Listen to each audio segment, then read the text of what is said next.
कि गए वक्त हमने श्री नारायण के अर्थ के प्रकार देखे थे। हमने लगभग 7 अर्थ देखे थे। हमने नारायण का प्रथमार्थ हमने श्री कृष्ण जैसे कि नरात जातानी तत्वानी नारायणी इति सुबोधिनी के तृतीय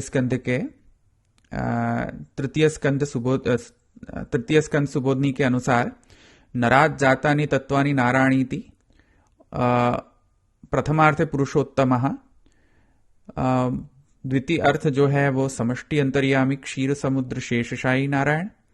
तृतीय अर्थ अंतर्गत नरात जातानी तत्वानी नारायणी थी, जिसमें से जो पुरुष में से सब कारण तत्वों की जो उत्पत्ति होती है उसको भी नारायण कहा जाता है।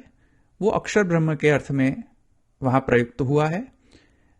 चतुर्थ अर्थ के अंतर्गत नराणाम समूह नाराम, माने के पुरुषों का जो समूह है जिसको हम कह रहे हैं समष्टि पुरुष, वो समष्टि पुरुष को भी नारायण कहा जा सकता है।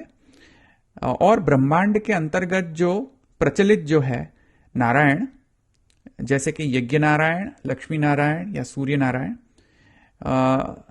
उसके भी अर्थ नारायण के अनुसार हो सकते हैं, नारायण के शब्दार्थ के अनुसार हो सकते हैं। ऐसा महाप्रभु जी के हिसाब से हमने देखा। तो सुबोधिनी तृतीय स्कंद और दशम स्कंद सुबोधिनी के अनुसार लगभग हमने 7 अर्थ इस प्रकार से देखे। श्री कृष्ण प्रथमार्थ पुरुषोत्तम समष्टि अंतर्यामी आपो नारा इति, जिसमें से ब्रह्मा की उत्पत्ति होती है, जो नारायण में से वह ब्रह्मा की जो उत्पत्ति होती है उसका जो मूल है, जो कमल का जो मूल है वह नारायण से समष्टि अंतर्यामी द्योतन होता है। और फिर तृतीय अर्थ में अक्षर ब्रह्म, चतुर्थार्थ में समष्टि पुरुष, पंचम अर्थ में यज्ञ नारायण, लक्ष्मी नारायण, सूर्य नारायण, ऐसे करके हमने 7 अर्थ देखे गए वक्त। तो समष्टि अंतर्यामी जो है वो द होल है, और जो पार्ट है उसका वो व्यष्टि है। बट वो अंशी जो जीव के संबंध में हम जो लेते हैं अंशांशी भाव, जैसे जड़ और ब्रह्म और जड़ के विषय में हम कहते हैं कि कार्य कारण भाव अपन्नता है वहां पे, वैसे जीव के अर्थ में हम कहते हैं अंशांशी संबंध है वहां पे। वैसे ही अंतर्यामी के संबंध में हम इतना ब्लैक एंड व्हाइट नहीं है। एग्जाम्पल दिया था बबल्स और जो जल है, जल के अंदर जो उत्पन्न बबल्स होते हैं उसका एग्जाम्पल देके मैंने आपको समझाया था कि व्यष्टि अंतर्यामी जो है वो बबल के समान होता है, और जो समष्टि अंतर्यामी होता है क्योंकि वो ऑल एनकम्पासिंग होता है और द होल है वो, तो उसको हम जलवत ले सकते हैं। तो जल के अधिष्ठान के ऊपर जो व्यष्टि अंतर्यामी जो बबल्स उत्पन्न होते हैं, जैसे बबल्स जो है वो सर्वथा जल से भिन्न नहीं हो जाते हैं, बबल्स जो है वो अधिष्ठान के साथ ही रहते हैं। और जब बबल्स जो है वो अधिष्ठान के अंतर्गत ही उनका लय हो जाता है, तो उपादान कारणतया तो वह एक ही है, व्यष्टि और समष्टि एक ही है, किंतु ऐच्छिक लीला भेद तया हम व्यष्टि अंतर्यामी, क्योंकि वो हर एक इंडिविजुअल जीव के अंदर प्रविष्ट होता है, इस वजह से हम उसको व्यष्टि कहते हैं। अंततोगत्वा तो अंतर्यामी जो है, अंतर्यामीतया समष्टि और व्यष्टि अंतर्यामी का उपादान तो एक ही होता है। जो आनंद उनमें जो आनंद का आविर्भाव होता है वो तो दोनों में इक्वल ही होता है, उसमें कोई भेद नहीं होता है। वो मैं कह रहा था लास्ट टाइम। आया समझ में? હા, અને જે ઉપદ્રષ્ટા હનુમંતાજી 15મા ગીતાજીના 15મા અધ્યાયનો જે ભગવાન કહી રહ્યા છે ત્યાં ઉપદ્રષ્ટા હનુમંતાજી શ્લોક છે એના પ્રમાણે, તો તમે ત્યાં એ માટે જીવને પ્રેરણા કરે છે, તો એ જે પ્રેરણા કરી રહ્યા છે એ કોણ છે? એ વ્યષ્ટિ અંતર્યામી પ્રેરણા કરે છે કે કારણ કે વ્યષ્ટિ અંતર્યામી જ કરે ને જીવને પ્રેરણા, ત્યાં જીવાત્માને, એ રીતે ત્યાં સમજવાનું છે ને? હા, એટલે द्वा सुपर्णा सयुजा सखायो समानम वृक्षम परिशस्वजाते, वो जो श्रुति है वो व्यष्ट्यंतर्यामी को सूचित कर रहा है, वो व्यष्ट्यंतर्यामी का वर्णन है वहां पे। और जो अंतर्यामी ब्राह्मण में यह आत्मनि तिष्ठन यह आत्मानम अंतरो यमी, जो आत्मा के अंदर रहता है, जो आत्मा के अंदर प्रविष्ट हो के आत्मा का नियमन कर रहा हो, जो आत्मा उसको जानती नहीं है, वह जो आत्मा है वो अंतर्यामी अमृत है। वो जो अंतर्यामी अमृत है, वो जो कहा जा रहा है वो समष्टि अंतर्यामी का वर्णन किया जा रहा है वहां पे, क्योंकि वो समष्टि अंतर्यामी जड़ जीव सबके अंदर प्रविष्ट हुआ है। और क्योंकि चंद्रमा से तिष्ठन, वो चंद्रमा में भी है, वो सूर्य के अंदर भी रहता है प्रविष्ट होके, तो वो वर्णन जो है वो समष्टि अंतर्यामी का वर्णन है। बट किंतु जैसे मैंने आपको अभी भी समझाया कि ऐसा कोई आत्यंतिक भेद नहीं है समष्टि और व्यष्टि के अंतर्गत के बीच में, आत्यंतिक भेद नहीं है, केवल मात्र लीलात्मक भेद है। एक अंतर्यामी जो है वो इंडिविजुअल लेवल पे है और दूसरा अंतर्यामी जो है वो कॉस्मिक लेवल पे है।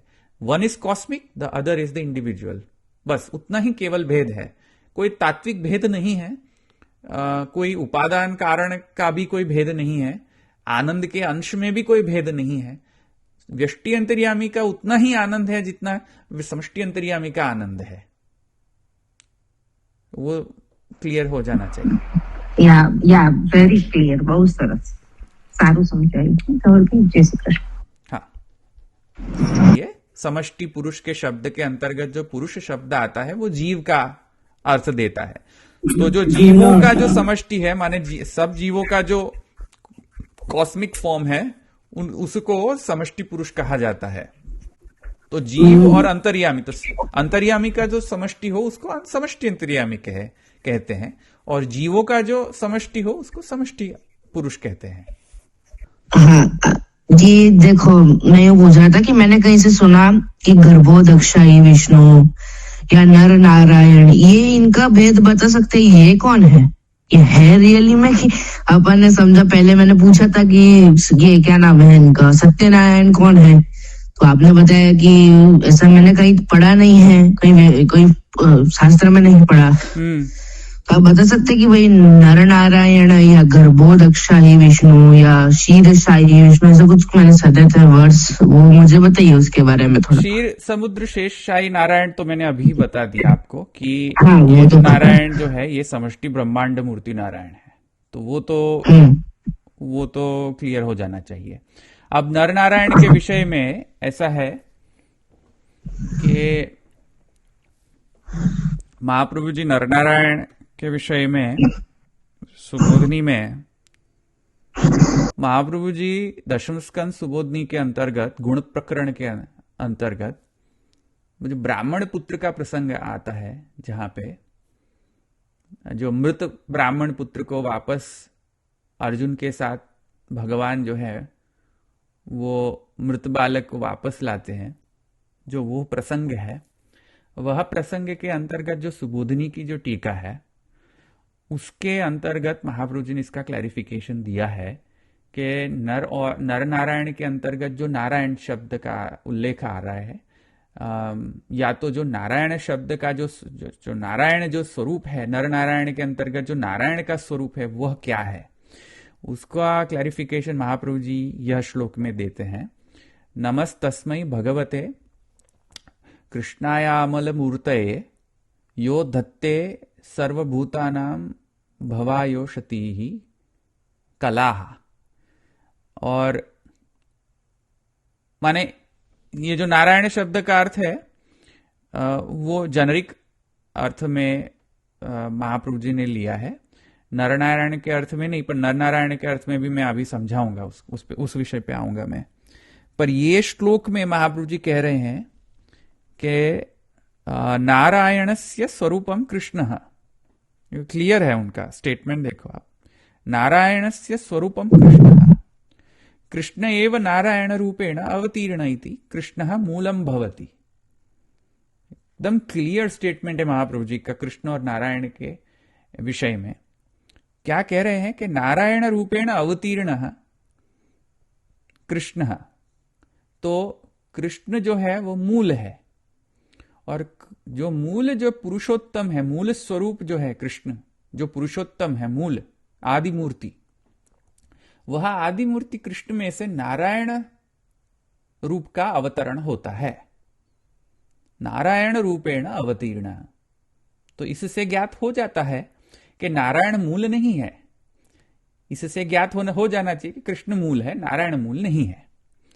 तो ये एक एक्सप्लिसिट स्टेटमेंट महाप्रभु जी ने यहां पे भी लिखा है। मैं नर नारायण पे आ रहा हूं अभी।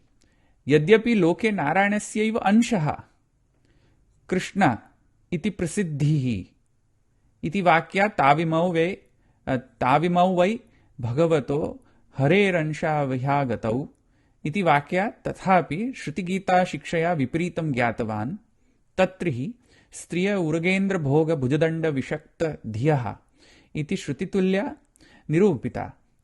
तादृश्यः कृष्णे एव भवन्ति गोपिकाद्याः न अन्य अवतारेषु इति स एव भजनीयः श्रुतिगीतासु निरूपिता इति ज्ञातवान्। क्या कह रहे हैं महाप्रभु जी कि वैसे तो लोक में लोक प्रसिद्ध जो अर्थ है और लोक में जो प्रचलित जो अंडरस्टैंडिंग है वह क्या है कि भाई नारायण जो है, नारायण का अंश कृष्ण है, ऐसा सभी लोग कहते हैं। लोक में प्रसिद्ध तो ये अर्थ है कि भाई नारायण जो है उसमें से भगवान का अवतार हुआ कृष्ण, और कृष्ण जो है वो नारायण का अंश कला अवतार है, वैसा लोक में प्रसिद्ध है अर्थ महाप्रभु जी कह रहे हैं। पर श्रुति गीता अगर कोई पढ़ता है, गुण प्रकरण के अंतर्गत श्रुति गीता आती है, तो श्रुति गीता के अनुसार अगर कोई पढ़ता है तो वहां पे महाप्रभु जी कह रहे हैं कि अगर कोई श्रुति गीता पढ़ लेता है तो उसको एकदम सर्वथा क्लियर हो जाता है कि कृष्ण जो है वो मूल है और कृष्ण में से नारायण का अवतार होता है। जो मैंने यहां पे आपको बताया कि कृष्ण में से एक नारायण का प्रथमा अवतार प्रकट होता है, ब्रह्मांड मूर्ति, और वह ब्रह्मांड मूर्ति के बाद पश्चात जो है अक्षर ब्रह्म की उत्पत्ति होती है। तो इसका जो एक्सप्लिसिट कंफर्मेशन है वो महाप्रभु जी यहाँ पे दे देते हैं कि कृष्ण एव नारायण रूपेण अवतीर्णः इति कृष्णो मूलम भवति। कृष्ण जो है वो मूल है। और उसके बाद नर नारायण के विषय में आते हैं। तो नर नारायण के विषय में अगर देखें तो गुण प्रकरण के अंतर्गत ही वो मृत ब्राह्मण पुत्र जो है उसका जो प्रसंग आता है, उसके अंदर महाप्रभु जी ये श्लोक की टीका में कहते हैं, पूर्ण कामावपि युवाम नरनारायणावृषि। देखो यहाँ पे नरनारायण वृषि है। नरनारायणावृषि धर्ममाचरताम स्थित्यै ऋषभौ लोक संग्रहम।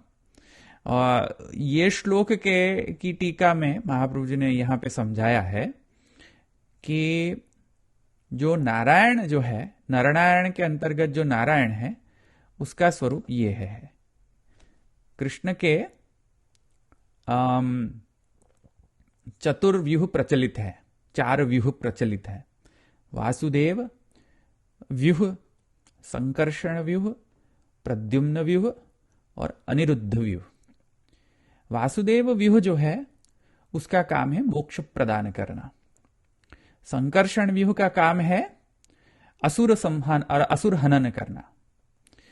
प्रद्युम्न व्यूह का काम है पुत्र इत्यादि जो है वह वह भक्त के जो भाव हैं उसकी पूर्ति करना, पुत्र काम इत्यादि। और जो अनिरुद्ध है वो धर्म संस्थापन करना, अधर्म का नाश करना और धर्म का संस्थापन करना, वो अनिरुद्ध का काम होता है। तो वासुदेव, संकर्षण, प्रद्युम्न, अनिरुद्ध, ये चतुर्व्यूह मुख्य चतुर्व्यूह हैं। वैसे तो अनंत व्यूह हैं कृष्ण के, पर ये 4 जो है वो मुख्य व्यूह हैं। तो अनिरुद्ध व्यूह जो है वो धर्म संस्थापनार्थ जो प्रयुक्त होता है, अनिरुद्ध व्यूह, वह अनिरुद्ध व्यूह का भी एक अंश होता है नारायण अंश। वो भिन्न नारायण अंश है। हाँ, वो जो मैंने जो वो ब्रह्मांड मूर्ति जो नारायण है वो अलग, और जो अनिरुद्ध व्यूह के जो अंश रूपेण जो नारायण है वह नारायण अलग है, एक भिन्न नारायण। तो अनिरुद्ध का जो अंश है, नारायण अंश, वह नारायण को यहां नर नारायण के अंतर्गत लेना चाहिए एज पर महाप्रभु जी। सुबोधनी की टीका के अंदर महाप्रभु जी एक्सप्लिसिटली वहां पे कह रहे हैं ये कि अनिरुद्धांश नारायण, अनिरुद्ध का अंश है नारायण। आया समझ में? तो नर नारायण के अंतर्गत जो नारायण शब्द है वो अनिरुद्ध व्यूह के अंश रूपेण लेना चाहिए। बात हमको ध्यान में रखनी चाहिए कि पुरुषोत्तम के साथ व्यूह का प्राकट्य है, व्यूह का स्वतंत्रतया प्राकट्य नहीं है, पुरुषोत्तम के साथ व्यूह का प्राकट्य है, दोनों जगह, गोकुल में और मथुरा में। तो मथुरा में जो प्राकट्य है पुरुषोत्तम और व्यूह, और उसमें से कई टीकाकार ऐसे कहते हैं कि संकर्षण प्रद्युम्न अनिरुद्ध व्यूह से मथुरा में प्राकट्य है, पुरुषोत्तम जो है वो 3 व्यूह से पुरुषोत्तम का प्राकट्य मथुरा में है, और वासुदेवांश आवृत्त, वासुदेव व्यूह से आवृत्त पुरुषोत्तम गोकुल में प्रकट हुए हैं। ऐसा भी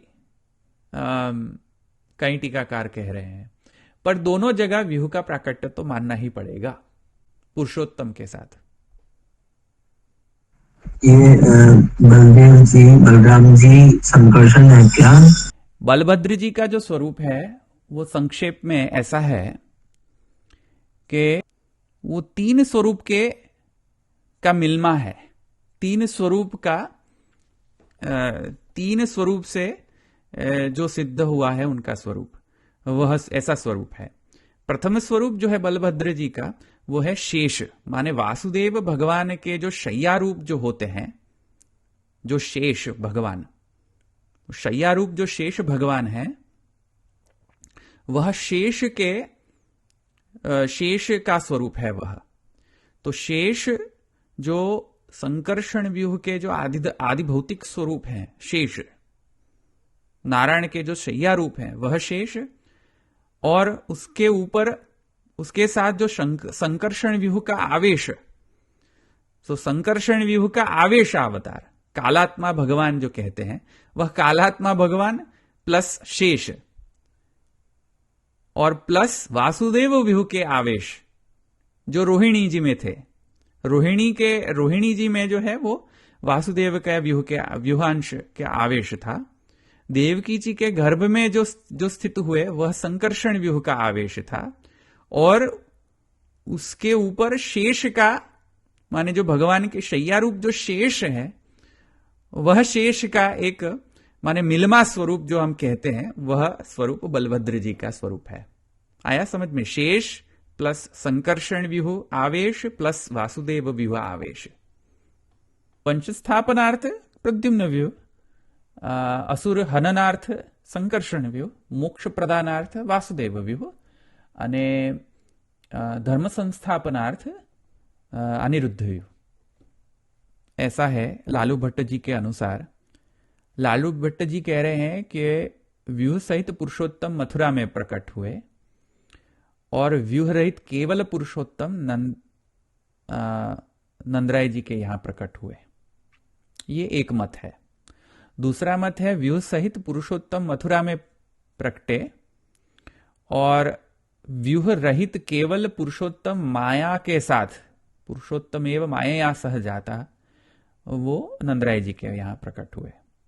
तीसरा मत है वासुदेव व्यूह के साथ पुरुषोत्तम का प्राकट्य नंदराय जी के यहां, जैसे मैंने अभी आपको पहले बताया कि वासुदेव व्यूह से आवृत पुरुषोत्तम का प्राकट्य नंदराय जी के यहां हुआ, और मथुरा में 3 व्यूह सहित माने संकर्षण प्रद्युम्न अनिरुद्ध व्यूहों के साथ पुरुषोत्तम का प्राकट्य, ऐसा माना गया है। तो देर आर 3 और 4 स्कूल्स ऑफ थॉट, 3 या 4 ऐसे मत हैं। वल्लभ जी के अनुसार, पुरुषोत्तम जी के अनुसार, लालू भट्ट जी के अनुसार और हरिराय जी के अनुसार, ऐसे 3 मत प्रचलित हैं कि कौन सा व्यू कहां पे प्रकट हुआ। अरुणाबेन के क्वेश्चन के रिस्पॉन्स में मैं ये कह रहा हूं, जैसे देव की विष्णु रूपिण्याम विष्णु सर्वगुहाशयः, तो देव की विष्णु रूपिण्याम में प्रद्युम्न विहु का उल्लेख माना गया है। ऐसे मनान्स्यासन प्रसन्नानि जायमाने जनार्दने, उसमें अनिरुद्ध व्यूह का स्वरूप माना गया है। निशीथे तम उद्भूते जायमाने जनार्दने, वहां पे संकर्षण व्यूह का प्राकट्य माना गया है। और जो धर्मी का माने पुरुषोत्तम जो है उनका वर्णन तमद्भुतम बालकम अंबुजेक्षणम उसमें माना गया है। तो व्यूह, ये सब व्यूह सहित पुरुषोत्तम का प्राकट्य दोनों स्थान पे माना गया है, मथुरा में और गोकुल में। आया समझ में? जैसे कि महाप्रभु जी ने यहाँ पे एक्सप्लिसिटली एक वाक्य कहा है, कृष्ण एवं नारायण रूपेण अवतीर्ण इति कृष्ण मूलम भवति। एकदम क्लियर स्टेटमेंट है वहां पे। यद्यपि लोके नारायणस्यैव अंशः कृष्ण इति प्रसिद्धि, जैसे एकदम क्लियरली महाप्रभु जी ने कहा है कि नारायण जो है वो मूल नहीं है, कृष्ण मूल है, आदि मूर्ति है। तो ये एक वाक्य। और दूसरा एक और भी वाक्य मिलता है कि ननु अयम साक्षात गुरुहु नारायण तस्य च अवतारः। तस्य माने कृष्ण अवतार, माने नारायण जो है वो कृष्ण के अवतार हैं। कृष्ण नारायण के अवतार नहीं है, जो लोक में प्रसिद्ध अर्थ माना गया है, या लोक में प्रसिद्ध जो है, कॉमन अंडरस्टैंडिंग है, वह नहीं है, वह गलत अंडरस्टैंडिंग है। तो वो नारायण जो वो उसका क्लैरिफिकेशन यहां पे महाप्रभु जी दे रहे हैं। और आगे भी कह रहे हैं कारिका में, एवं कृष्णस्य मूलत्वे संदिहानस्य संशयः निवारितः अतियत्नेन येन कृष्णः परः स्मृतः। येन कृष्णः परः, ऐसे कृष्ण के जो मूल में जो अगर संदेह रह गया हो तो वह संदेह का निवारण जो है वह यह जो अध्याय है वो अगर हम समझ ले, ये अध्याय जो लीला जो है वो अध्याय में वर्णित जो लीला है वह लीला को अगर हम समझ लें तो यह संदेह का निवारण हो सकता है। कौन से संदेह का निवारण? कि कृष्ण जो है वो मूल है। तो वह कौन सा अध्याय? जहां पे श्रुति गीता है वह अध्याय। हाँ, तो श्रुति गीता समझनी चाहिए।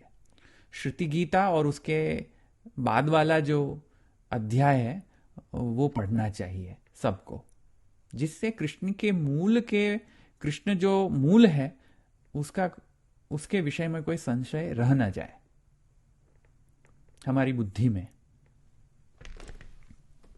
तो श्रुति गीता पढ़ना चाहिए।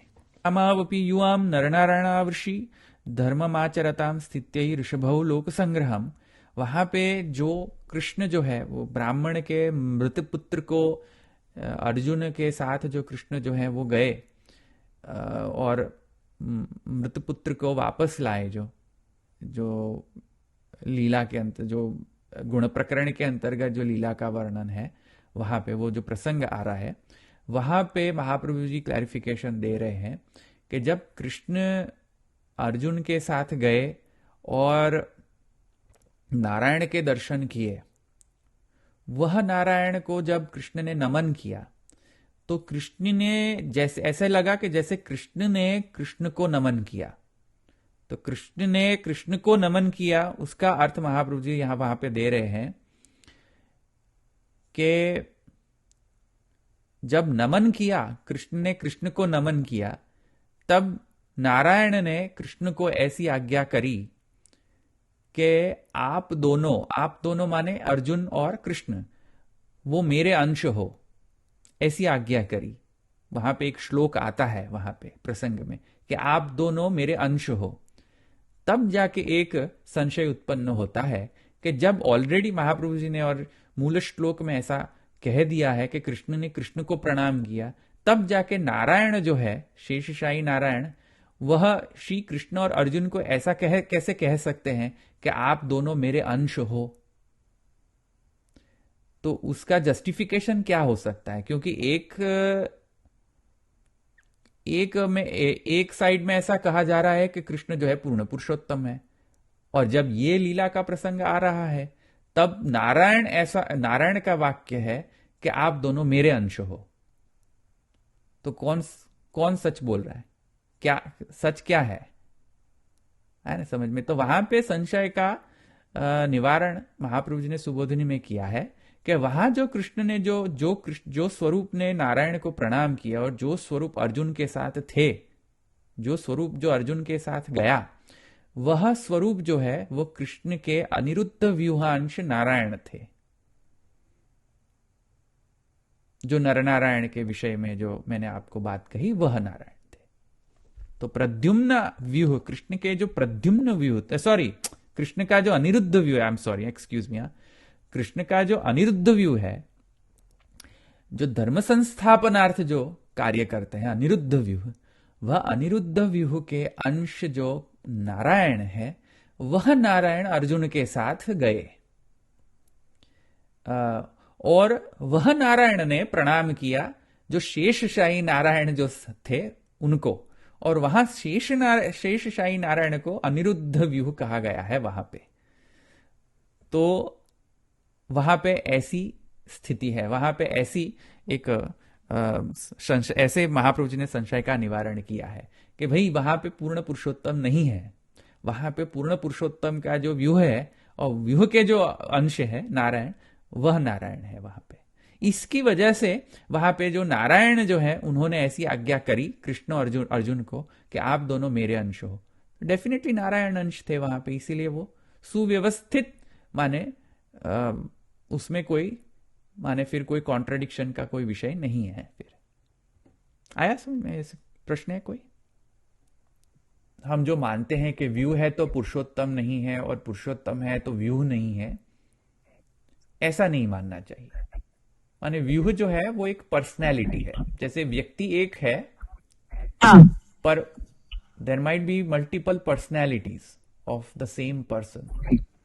वैसे ही वासुदेव व्यूह जब कहते हैं तब कोई अलग व्यक्ति को हम नहीं कह रहे हैं, वही पुरुषोत्तम को हम रिफर कर रहे हैं, किंतु वह पुरुषोत्तम का जो एक पर्सनैलिटी है मोक्ष प्रदान करना, वह पर्सनैलिटी को हम रिफर कर रहे हैं जब हम बोलते हैं वासुदेव व्यूह। अच्छा, ठीक है। तो फिर हमें ऐसे ही संकर्षण व्यूह में अब जब हम कहते हैं तब हम कोई भिन्न स्वरूप का वर्णन नहीं कर रहे हैं वहां पे, क्योंकि वहां पे पुरुषोत्तम सहित व्यूह है, व्यूह सहित पुरुषोत्तम है। अच्छा, भगवान जो है वो लोक वेदातीत और लोक वेद प्रसिद्ध दोनों है, और वह कोई स्थान विशेष में परिसीमित नहीं रखते हैं वैसे स्वरूपों का, कि जैसे कि गोकुल से पधारे तो लोक वेद प्रसिद्ध ही रह गए, लोक वेदातीत रह ही नहीं गए। ऐसा हम वाटर टाइट कंपार्टमेंट नहीं रख सकते हैं प्रभु के स्वरूप में। और अगर कोई पुष्टि जीव को ऐसी भावना हो रही है कि भगवान केवल गोकुल में ही स्थित है तो उसमें कोई आपत्ति नहीं है, पर किंतु ऐसा मानने लगे कि उसकी वजह से मथुरा में नहीं है लोक वेदातीत स्वरूप या द्वारका में लोक वेदातीत स्वरूप नहीं है, तो वह तो आपत्तिजनक है, वह महाप्रभु जी के वचन से कॉन्ट्रडिक्ट करता है। वसुदेव गृहे साक्षात भगवान पुरुषः परः, माने वसुदेव के गृह में पुरुषोत्तम का प्राकट्य वहां पे मानना पड़ेगा, क्योंकि भागवत कह रहा है। और इसके साथ साथ ये भी उक्ति है कि पुरुषोत्तमस्तु नंद ग्रहे एव मायया सह जातः, महाप्रभु जी की कारिका है। तो वहां पे और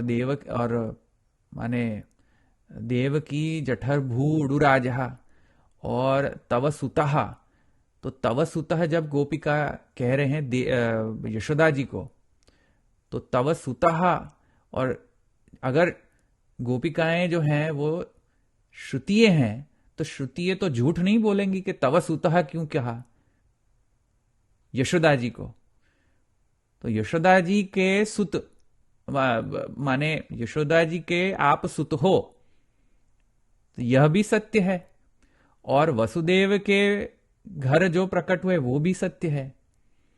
तो इसके हिसाब से हम इसका अगर हम एक वाक्यता करें, सामंजस्य बैठाएं, तब यह सिद्ध होता है कि यह स्वरूप जो है वो दोनों जगह प्रकट हुआ है। ऐसा नहीं है, जो अनुभूयमान है, जो अनुभूत स्वरूप है, उनको हम कह रहे हैं लोकवेद प्रसिद्ध, और जो केवल भक्त के हृदय के अंतर्गत ही विराज के जो यद्यद्यात उरुगाय विभावयंती तत्तत् वपुः प्रणय से सदनुग्रहाय, वैसे स्वरूप को हम लोक वेदातीत कह रहे हैं, क्योंकि वहां पे ऐसे स्वरूप का वर्णन लोक और वेद में प्रसिद्ध नहीं है, लिखा नहीं गया है।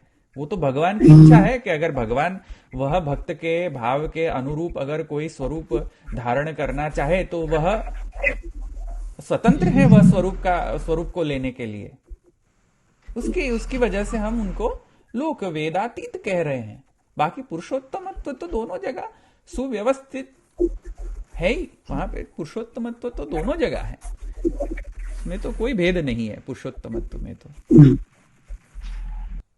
If Purushottam is restricted to only specific kalp or yug or time, then it no longer remains Purushottam, it ceases to exist as a पुरुषोत्तम।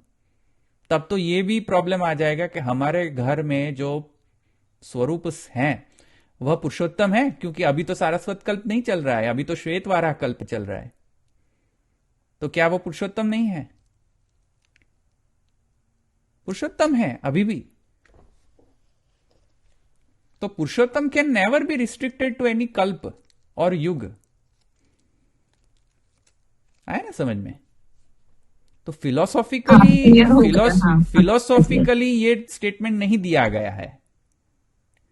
ये स्टेटमेंट दिया गया है क्योंकि पुराण में ऐसा वर्णन है।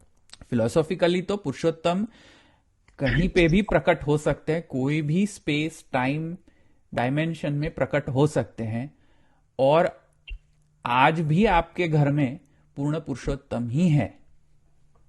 ब्यूटीफुल, थैंक यू राहुल भाई। और ये जो मतलब जो टीका में आ रहा है कि गोकुल में गए, मतलब पधार के गए प्रभु, तो उसका भी यही मीनिंग लेना कि भक्तों के हृदय में, है ना, not limited to Gokul, right, anywhere. Is that a correct understanding? माने दोनों ऐतिहासिक दृष्टिकोण से, हिस्टोरिकल दृष्टिकोण से भी मान्य करना पड़ेगा, और जो फिलोसॉफिकली जो माने जो डिवोशनल पर्सपेक्टिव, उससे भी हमें मान्य करना पड़ेगा। तो ऐतिहासिक दृष्टिकोण से भगवान प्रकट हुए, ये भी हमें मान्य रखना पड़ेगा कि कोई टाइम में भगवान प्रकट हुए। ऐतिहासिक जो तथ्य है उसको तो हम डिनाई नहीं कर सकते हैं। तो ऐतिहासिक दृष्टिकोण से भी कृष्ण कोई टाइम में प्रकट हुए, एब्सोल्युटली यस, बट उससे यह हम माने यह निश्चित नहीं कर सकते हैं या यह कंक्लूजन पे रीच नहीं कर सकते हैं कि माने कृष्ण जो है वो केवल सारस्वत कल्प में ही हुए, अब तो नहीं हो सकते, ऐसा हम कंक्लूजन पे नहीं आ सकते हैं। तो ऐतिहासिक दृष्टिकोण भी मान्य रखना पड़ेगा, और फिलोसॉफिकल दृष्टिकोण भी, डिवोशनल डायमेंशन भी हमें ध्यान में रखना पड़ेगा। वो दोनों को साथ में लेकर के हमको सामंजस्य बैठाना पड़ेगा। पुरुषोत्तम की अगर स्वतंत्र इच्छा हो कहीं पे प्रकट होने की, तो यह एक प्रकार है पुरुषोत्तम का प्रागट्य का, और दूसरा प्रकार है भक्त के भाव के अनुसार पुरुषोत्तम प्रकट। नायमात्मा च प्रवचन न लभ्यो न मेधया न बहुनाशते न यमई वैश्वते तेन लभ्य, ये एक प्रकार। दूसरा प्रकार है कि भाई वैदिकी तांत्रिक दीक्षा अर्चना पूजा विधि भी या अस्पृष्टो रमते निज भक्तेषु, माने भक्ति से पुरुषोत्तम प्रकट होते हैं। तो ये दो प्रकार है। तो प्रथम जो प्रकार है कि भाई पुरुषोत्तम जहां इच्छा करे वहां पे आप प्रकट हो सकते हैं,